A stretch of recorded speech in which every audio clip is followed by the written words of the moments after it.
Halo teman-teman, kembali lagi bersama saya Reza Maulana di Ruang Hijau Bincang Lingkungan. Hari ini kita kedatangan tamu yang super spesial. Dia adalah Femke dari Jakarta Animal Aid Network atau JAN Indonesia. Kenapa saya bilang spesial? Karena beliau ini adalah praktisi konservasi yang super sibuk sekali. Selalu on the road, pindah-pindah kota. Kebetulan sekarang lagi di Jakarta, kita seret ke Ruang Hijau untuk ngobrol sama-sama. Gimana Femke, apa kabar? Kabar baik Reza, makasih udah diundang ke sini. Wah, terima kasih Femke udah menyempatkan waktu loh, karena kita tahu Femke tuh sibuk banget ya. Aku senang sekali. Lagi di Jakarta ada kesibukan apa Femke? Kemarin kita ada kegiatan K9, kita ada unit K9 Wildlife, jadi kita ada operasi, terus ada rapat juga di Kementerian Lingkungan Hidup dan Kehutanan. Dan ada putar film tentang rehabilitasi topeng monyet. Oke. Ya. Dengar-dengar katanya habis dari Pulau Seribu juga ya? Benar, jadi saya juga dari Pulau Seribu, sebelumnya dari Lampung. Jadi minggu-minggu ini cukup keliling, ya. Keliling Indonesia? Iya, besok mau ke Bandung. Besok ke Bandung. Mau ke pusat rehabilitasi topeng monyet. Oke. Ya. Jadi satu-satu Femke. Di Bandung ada pusat rehabilitasi topeng monyet. Benar. Kalau di Pulau Seribu? Ada program rehabilitasi burung elang. Elang itu elang bondol. Elang bondol. Maskot TKI. Dan juga burung elang air lainnya seperti elang laut atau elang ikan kepala abu. Nah, itu. Kita ada program khusus untuk rehabilitasi pelepas liaran. Oh, jadi satwa yang di manage oleh Femke ini macam-macam ya Femke. Jadi kira-kira tadi apa aja Femke? Ada monyet makaka ya kalau topeng monyet, kemudian spesies elang, kemudian ada K9 juga berarti berhubungan dengan hewan domestik anjing ya. Iya. Ada lumba-lumba juga ya kalau saya lihat di sosmednya Femke ya? Iya benar, karena kami gerak di perlindungan seluruh satwa, satwa liar khususnya perdagangannya yang jadi target kami. Perdagangan satwa harus dihentikan, satwa-satwa yang diperdagangkan atau yang dieksploitasi, satwa liar itu ada macam-macam. Ada topeng monyet, jadi itu jenis Macaca fascicularis.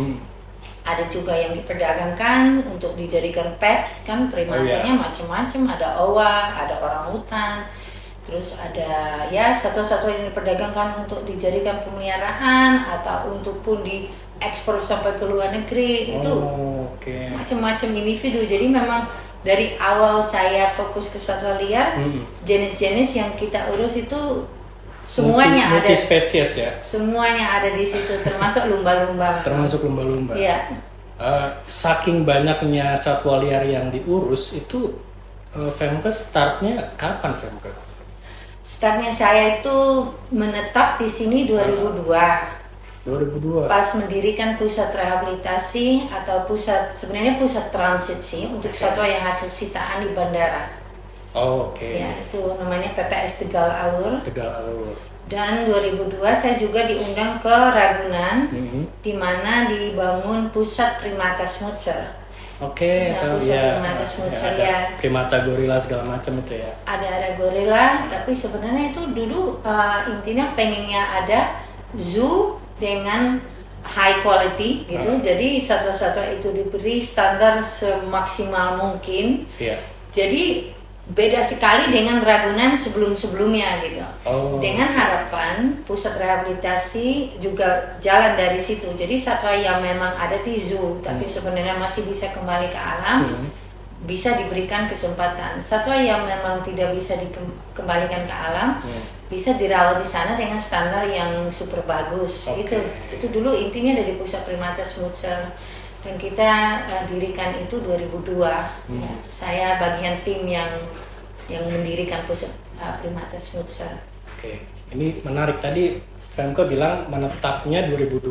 Ini saya kalau boleh tanya, memang Femke aslinya orang dari mana Femke? Karena saya lihat memang mukanya agak ini ya, mirip-mirip seperti saya tapi agak bule. Dari Belanda. Dari Belanda. Tapi saya lahir di Afrika. Lah kok bisa begitu? Iya begitulah. Kadang juga kalau orang cek paspornya loh, ini bingung di ya? mana gitu. Yeah. Terus tinggal di Indonesia, lahirnya di Afrika, di Kamerun. Oh, Terus saya dibesarkan di Belanda. Nah, tapi umur 16 tahun saya sudah ke Indonesia pertama kali. Umur 16 tahun udah ke sini. Ya, untuk magang di program rehabilitasi orangutan di Kalimantan Timur. Di Kalimantan Timur, orangutan. Yang membuat Femke tertarik dengan satwa liar di Indonesia, apalagi di usia yang sangat muda 16 tahun tuh gimana ceritanya Femke? Dibandingkan anak-anak usia 16 tahun kan masih main-main, masih happy fun. Ini kok jauh-jauh dari Belanda ke Indonesia tuh gimana Femke? Sampai sekarang lagi. Ya, saya dari kecil saya udah sangat sayang dengan satwa dan hewan di sekitar saya. Pengen saya bantu. Saya lihat kalau ada sesuatu yang terjadi kayak kucing kecelakaan di jalan, saya suruh mobilnya harus berhenti gitu. Saya dari umur kecil udah begitu. Saya ajak jalan tetangganya punya anjing, saya ajak jalan. Akhirnya saya juga mulai kerja di beberapa pengayom satwa di kota saya. Jadi saya dari umur 8 udah benar aktif lah untuk membantu satwa di sekitar saya, dan saya melihat kok sedikit sekali orang yang peduli gitu. Jadi dari kecil saya udah merasakan itu, dan satwa ini nggak punya suara sendiri. Kita harus membantu mereka, kita harus menjadi suara mereka. Dari kecil saya udah merasakan kok banyak sekali penderitaan satwa, dan orang lain bisa cuek ya gitu, bisa ada kucing ketabrak contoh, orang lain bisa lewat biasa aja gitu ya, nggak nolong, kenapa nggak ditolong gitu ya mungkin ya. Iya, jadi saya dari kecil udah merasa pengen sekali membantu satwa. Terus umur 16 tahun bapak saya kerja di kedutaan Belanda di Jakarta. Jadi saya memang kunjungan, dan saya dihubungkan ke pendirinya BOS di Kalimantan Timur. BOS itu Borneo Orangutan Survival Foundation. Iya, benar. Jadi pusat rehabilitasi orangutan. Dan saya berniat, saya pengen sekali magang di sana. Dan pada zaman itu kita masih bersurat ya. Masih bersurat. Jadi saya kirim belum surat. Belum pakai WhatsApp kan belum ada ya? Belum ada. Jadi saya kirim surat 1, 2. Nulis orang bos ya, tolong saya mau ini magang. Bisa gitu ya. Manual ya, nulis, minta supaya bisa jadi magang di situ. Iya. Aku umur 16 tahun itu nulis surat beberapa gitu ke nggak cuma satu jadi? Tidak, sampai akhirnya surat ketiga dibilang oke lah gitu. Oke lah, kita terima. Udah nggak usah kirim lagi lah. Yang pertama kan dia bilang kamu masih terlalu muda, nanti nggak betah. Di sana kan harus di hutan, cewek sendiri, masih muda dari Belanda, mana bisa, nggak bisa. Terus saya kirim surat lagi. Menyepelekan dia ya? Menyepelekan dia. Nggak tahu Femke. Terus aku pengen banget gitu, aku mau membuktikan bahwa aku harus bisa, dan aku cuma penasaran sekali sama hutan Indonesia, sama satwa-satwa di sana, sama orang hutan. Nah, jadi akhirnya pendirinya BOS bilang oke. Tapi dia sedikit sambil ketawa, pasti kamu nggak lama tahan di hutan. Gitu. Tahu dia. Iya. Terus akhirnya? Aku berangkat, naik Pelni, aku masih ingat banget, naik kapal Pelni dulu. Terus tiba di Balikpapan. Terus aku tinggal di Wanariset. Waktu itu masih Wanariset, ada orang hutan yang di karantina, terus di kandang SOS. Nah dari SOS itu beberapa orang hutan di satu kandang. Yang masih muda. Nah dari situ tiap hari observasi, dan aku tinggal di kampungnya. Pagi makan nasi kuning, terus berangkat kerja ke sana. Aku senang sekali. Dan orang tua sempat telepon, gimana kapan pulang, karena mereka pikir mungkin nggak lama ini kan. Dipikir cuma main-main aja. Main-main sebentar, mau belajar sebentar gitu. Enggak, aku nggak lama gitu. Sampai aku izin sekolah 6 bulan. Iya, saya ikut satu grup orang hutan, beberapa individu yang memang dilepaskan kembali ke alam. Saya ikut tinggal di hutan bersama dengan tim lokal dari sana. Dan tim ini luar biasa, jadi kita jadi teman. Terus saya jadi belajar bahasa Indonesia, saya jadi belajar tentang hutan. Saya juga banyak belajar dari beberapa orang yang sangat istimewa, kayak Ibu Anderson, dia profesor primatologi yang datang ajarin saya banyak sekali tentang orang hutan, perilakunya hutan. Nah itu jadi foundation saya, itu pengalaman yang luar biasa. Ya, jadi saya kembali ke Belanda dan saya tahu saya mau kembali ke Indonesia untuk membantu orang hutan dan satwa liar lainnya dari situ. Ya. Jadi startnya usia 16 tahun, magang, disepelekan karena dipikir wah ini gadis masih anak-anak gitu kan, paling nggak betah lah tinggal di hutan. Ternyata keterusan sampai sekarang ya FMK ya? Iya. Jadi kalau di total udah berapa tahun FMK di Indonesia? Iya, saya menetap itu dari 2002 ya? 2002, iya. 20 tahun lebih berarti ya? Iya. Tapi waktu itu kan umur 16 saya kembali, saya selesaikan high school, masih high school waktu itu. Terus pendidikan veteriner, paramedis, satwa liar, saya lebih mendalami itu. Terus saya kerja di beberapa pusat rehabilitasi termasuk di Afrika untuk chimpanzee.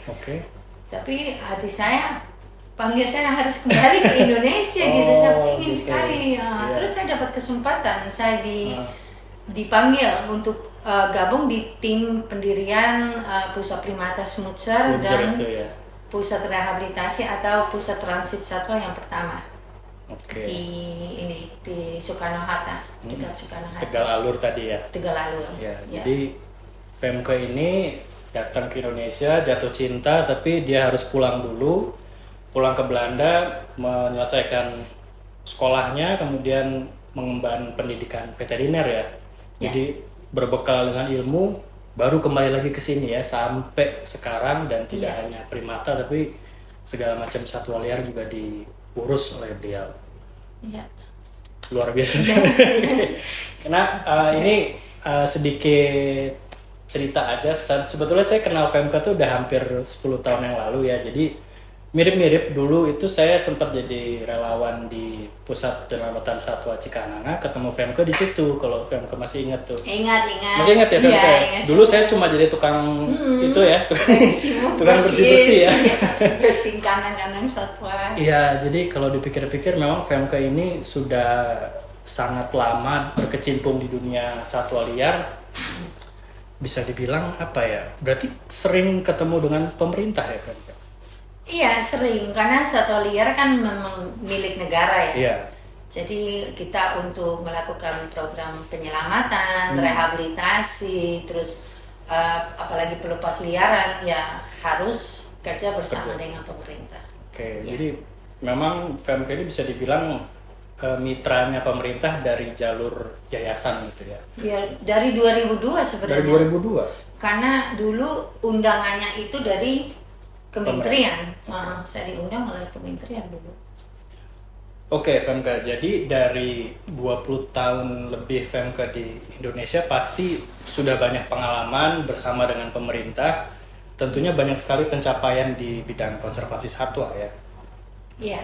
Jadi awalnya itu saya kunjungan ke pasar burung. Pasar burung Pramuka, 20 tahun lebih yang lalu. Dan saya shock. Dan saya mau nangis. Ya, lihat keadaan begitu. Saya masih ingat sekali ada elang yang ditaruh di samping sampah karena elangnya udah mau mati. Ada siamang. Padahal itu termasuk spesies dilindungi ya, FMK? Iya. Terus ada siamang, awah yang juga mungkin udah sekarat ya. Jadi mereka taruh di bagian belakang gitu. Tapi saya lihat kok ini kayak udah nunggu mati. Iya. Itu waktu saya umur 16 tahun ya, jadi waktu kunjungan pertama ke Jakarta. Nah, saya shock sekali. Di situ saya lihat sampai sekarang nggak ada banyak perubahan di pasar-pasar burung, karena pasar burung masih terus beroperasi, dan saya sedihnya di situ. Kemarin saya ke pasar burung Jatinegara, masih saja banyak satwa yang diperdagangkan. Tapi ada juga banyak hal yang yang terjadi di mana saya lihat banyak perubahan ya, perubahan positif juga tetap ada ya pasti ya. Ada, terutama kepedulian masyarakat atau pengetahuan masyarakat. Kita lihat dari jumlah volunteer, kita lihat dari jumlah laporan yang masuk dari warga yang melapor tentang penyiksaan satwa atau melihat perdagangan satwa yang terjadi gitu. Jadi kepedulian dan pengetahuan masyarakat itu sekarang sangat bagus dibanding saya. 20 tahun yang lalu ya. Dulu saya waktu itu saya ke polisi, ada pos polisi di dekat Pasar Pramuka itu. Saya naif mungkin ya, tapi saya ke sana saya bilang, "Pak, ada elang, sekarat dan itu ditaruh aja begitu, tolong Pak," gitu kan. Diketawain saya. Diketawain. Iya, sekarang kan tapi kita kerjasama dengan kepolisian. Kepolisian sangat peduli, responsif, fokus juga, responsif untuk kasus-kasus satwa liar yang dilindungi terutama. Dan di sosmed juga banyak orang sekarang kalau misalnya ngeliat konten-konten, oh ini ada satwa liar dilindungi yang dipelihara, mereka langsung gerak cepat menghubungi Femke mungkin ya, atau bahkan langsung tag polisi gitu kan? Ya, langsung ke polisi. Sekarang udah langsung ke aparat gitu, jadi ke BKSDA. Jadi laporannya sekarang udah banyak masuk dan juga di follow up begitu. Dibanding dulu tidak ada gitu. Apalagi kesejahteraan satwa itu kan isu yang baru berapa tahun ini ya, lalu kita mulai lihat ada peningkatan pengetahuan dan kepedulian dari masyarakat dan juga dari pihak pemerintah. Kita lihat ada banyak perubahan sekarang. Cuma untuk pelepas liaran gitu bagaimana, Femke? Untuk pelepas liaran ya kita kalau lakukan rehabilitasi pelepas liaran kan harus bersama dengan pihak pemerintah, harus juga kerja sama masyarakat, dan sekarang ini jalannya lancar ya. Dan permasalahannya ini doang. Karena kita mau melepaskan dan kita sudah ada dari pihak pemerintah, contoh kita lakukan bersama, tapi tempat pelepasannya ini yang sulit. Kerusakan habitatnya ini yang menghambat program rehabilitasi atau pelepas liaran. Sedihnya di situ sih kadang-kadang. Untuk menemukan lokasi supaya bisa dilepas liarkan itu ya. Iya.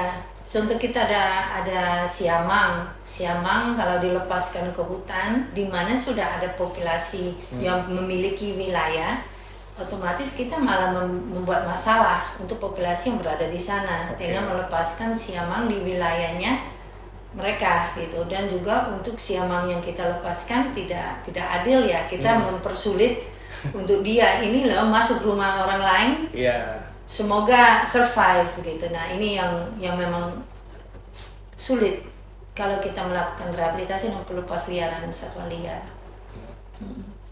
Jadi kalau saya bisa simpulkan sebetulnya perubahan yang positifnya sudah sangat banyak ya Femke dibanding 20 tahun yang lalu, khususnya dari segi awareness ya, kesadaran masyarakat. Tapi memang kembali lagi masih ada hal-hal yang menghambat gitu ya. Seperti misalkan sekarang mungkin lahannya juga semakin terbatas, jadi mencari tempat lokasi pelepas liaran satwa itu jadi lebih sulit ya Femke ya. Dan tadi disinggung soal pasar burung ya. Kalau saya perhatikan sekarang pasar burung kan masih ada ya Femke. Jadi gimana itu Femke dari 20 tahun terakhir ini, dari sekian banyak pencapaian positif, sepertinya si pasar satwa, pasar burung ini belum bisa hilang sepenuhnya. Itu kenapa itu Femke? Iya, itu frustrasi besar itu. Pasar burung selalu masih ada aja. Masih ada loh. Kita lewat jalur Jatinegara, nggak bisa tidak lihat bayi-bayi atau teriakan bayi-bayi monyet yang berada di kanan-kanan sana gitu. Sampai sekarang. Ya, itu menjadi pertanyaan ya. Saya ingat kalau nggak salah beberapa waktu lalu tuh udah sempat mereda lah ya. Maksudnya yang dijual tuh udah tidak serame dulu gitu, dan dia juga udah sempat masuk ke bagian dalam, nggak sampai ke jalan, cuma ya itu hanya selang sekian tahun terus balik lagi, ada lagi gitu ya. Ada lagi. Kalau dulu sih ya masih penjualan secara terbuka ada satwa gitu dilindungi ya. Ada kukang. Dulu kukang itu di lampu merah ditawarin kayak boneka di depan kaca mobil, ini beli-beli di Ancol di lampu merah. Padahal itu hewan dilindungi. Iya, itu hewan dilindungi, sudah terancam punah. Nah akhirnya 2017 kan kalau nggak salah statusnya naik di situs. Dan sekarang di pasar burung sulit menemukan, tapi kalau kita benar cari, selalu ada cara. Dengan kita masih membiarkan mereka jualan satwa primata lain, mereka kan pasti masih main nakal juga. Kalau nanya-nanya pasti mereka akan mesediakan juga satwa-satwa yang dilindungi. Tapi kalau dulu sih itu benar terbuka ya. Jadi satwa kukang ataupun owa atau kebanyakan kucing hutan itu dijual secara terbuka. Oh, kucing hutan juga ada ya? Kucing hutan banyak sekali. Itu populer banget karena cantik sekali gitu. Padahal itu binatang dilindungi dan buas gitu kan. Itu pun satwa yang bisa nyerang manusia ya. Iya, bukan untuk dipelihara gitu. Betul. Tapi ya dijual kan kecil, lucu. Anak-anak lihat kayak lucu-lucu. Kemarin di Jatinegara juga gitu. Anak-anak ada ya? Mainin satwa yang monyet-monyet itu dipegang-pegang, ditarik-tarik gitu.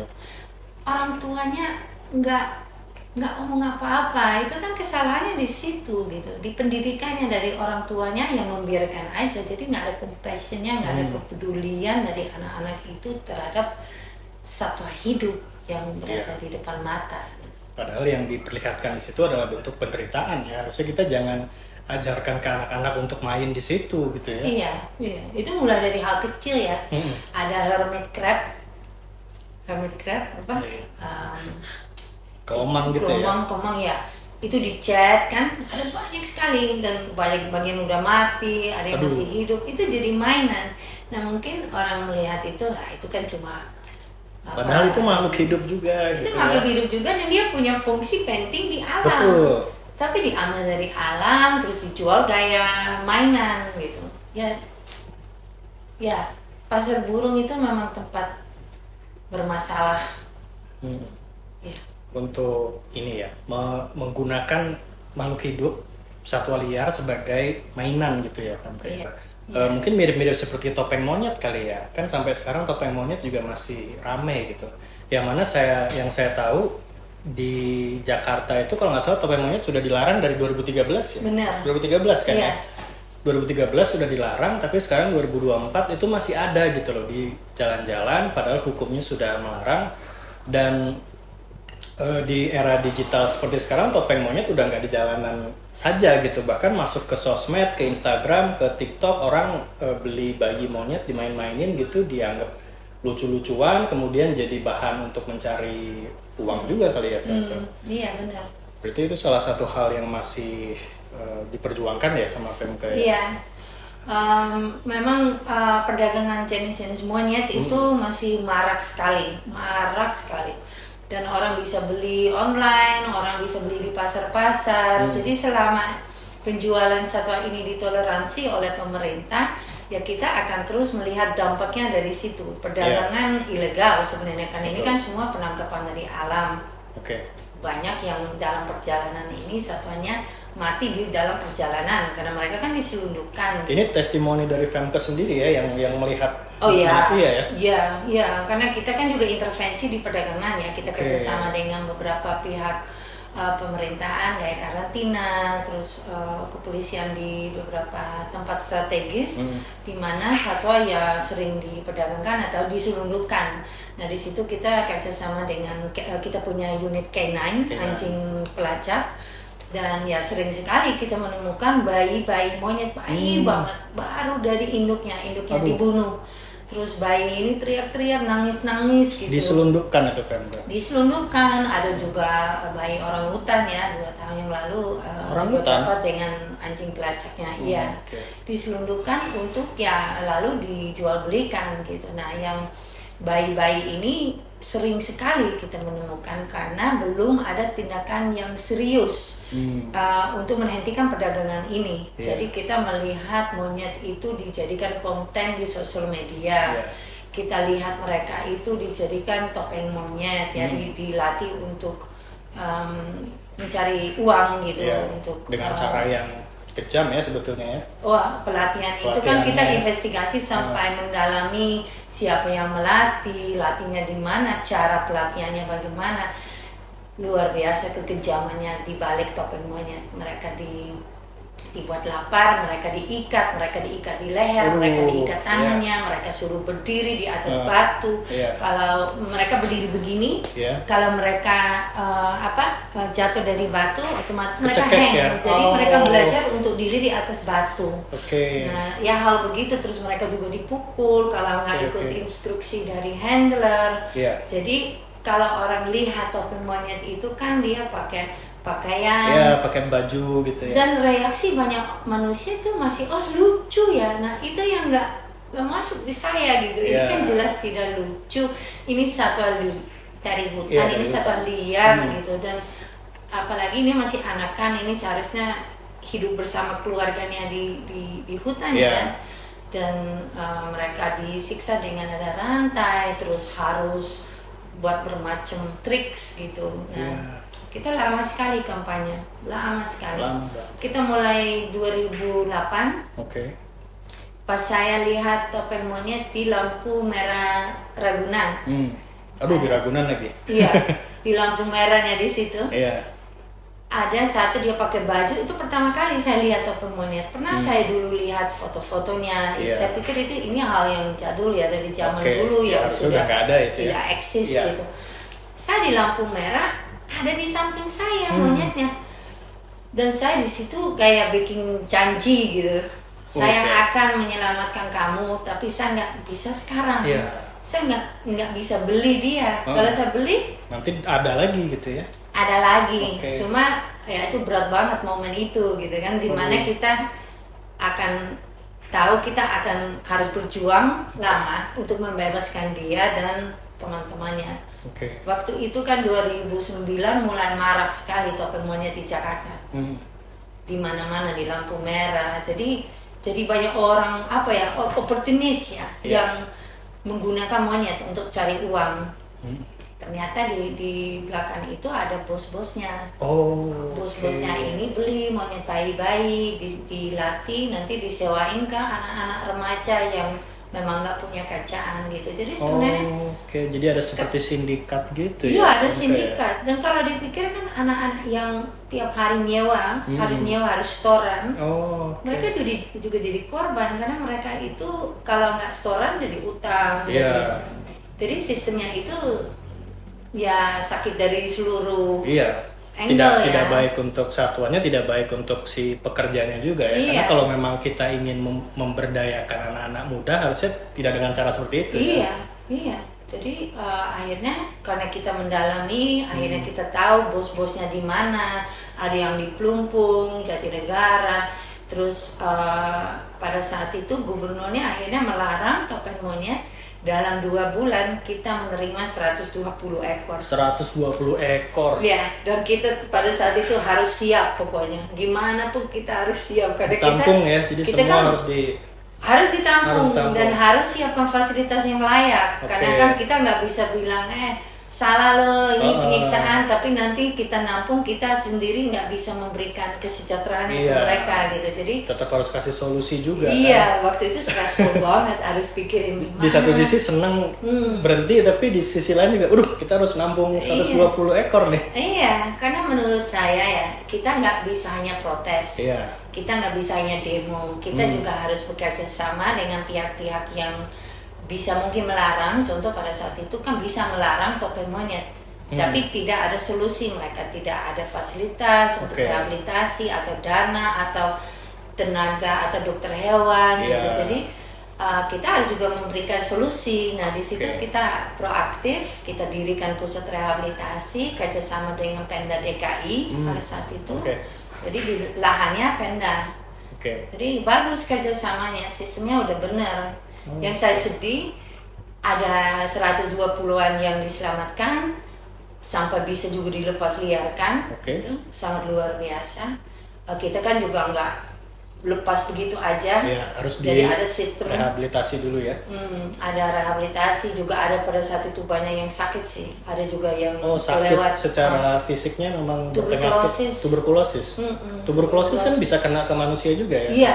Makanya bahaya itu ya sekali. Jadi untuk teman-teman yang nonton ya, entah itu topeng monyet atau teman-teman lihat di sosmed ada orang piara monyet, itu nggak semuanya sehat teman-teman, jadi berbahaya banget gitu. Jadi ketika kita menyuarakan untuk tidak pelihara satwa liar itu bukan sekedar melarang, tapi memang ada bahaya ke manusianya gitu. Sakit jadi ya, tuberkulosis, terus dari seluruh monyet itu ada 19 waktu itu yang positif tuberkulosis, open TB.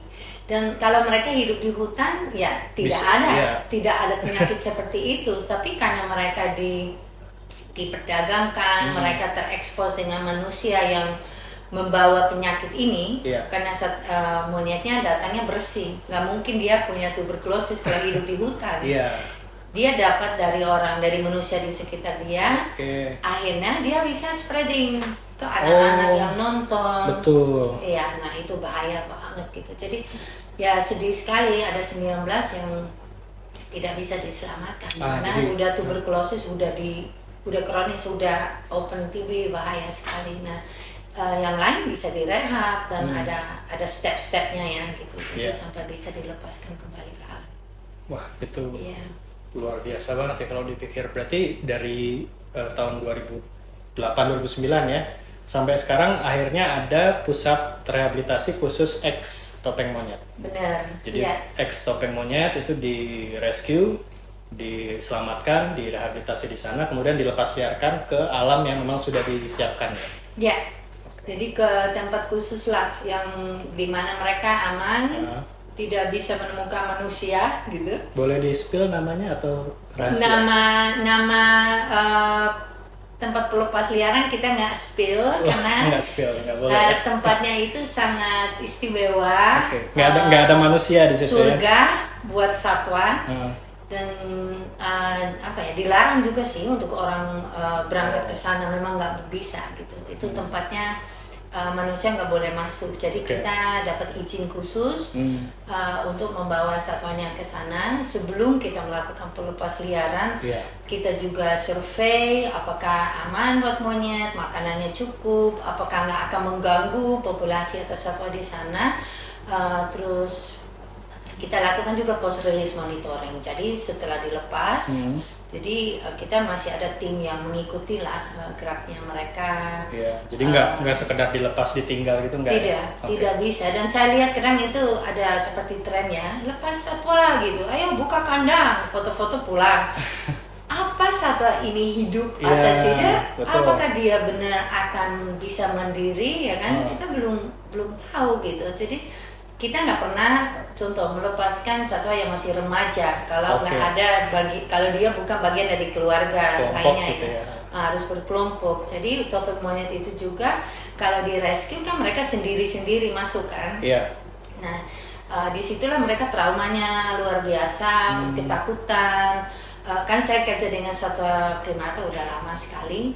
Semua yang di rescue yang dulu jadi topeng monyet itu traumanya itu sangat luar biasa. Traumanya tuh trauma itu melihat manusia ketakutan gitu ya. Melihat beberapa benda ketakutan, kelihatan sekali perilakunya mereka sampai mentalnya itu udah kena gitu, karena tiap hari disiksa gitu, tiap hari disakitin gitu. Kalau nggak beratraksi dipukul gitu ya, jadi dia ngelihat manusia udah takut ya.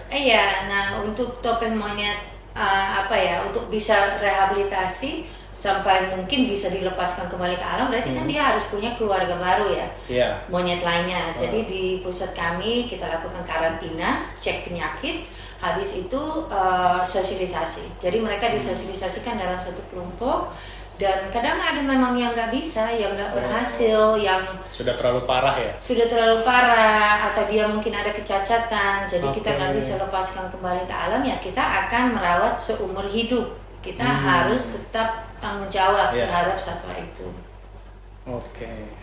Jadi teman-teman perlu diketahui bahwa Femke ini memang bukan sembarang orang ya kalau saya bilang ya. Memang adalah praktisi yang udah 20 tahun lebih dan bermitra dengan pemerintah langsung. Jadi kalau ada rehabilitasi, ada pelepas liaran itu memang dengan pemerintah ya Femke. Jadi bukan asal-asalan. Kalau kita lihat di sosmed ada orang pelihara satwa liar yang kita juga nggak tahu apakah dia sekolah atau enggak punya ya maksudnya jangan ngaku-ngaku deh gitu. Kita punya yang expertnya di sini.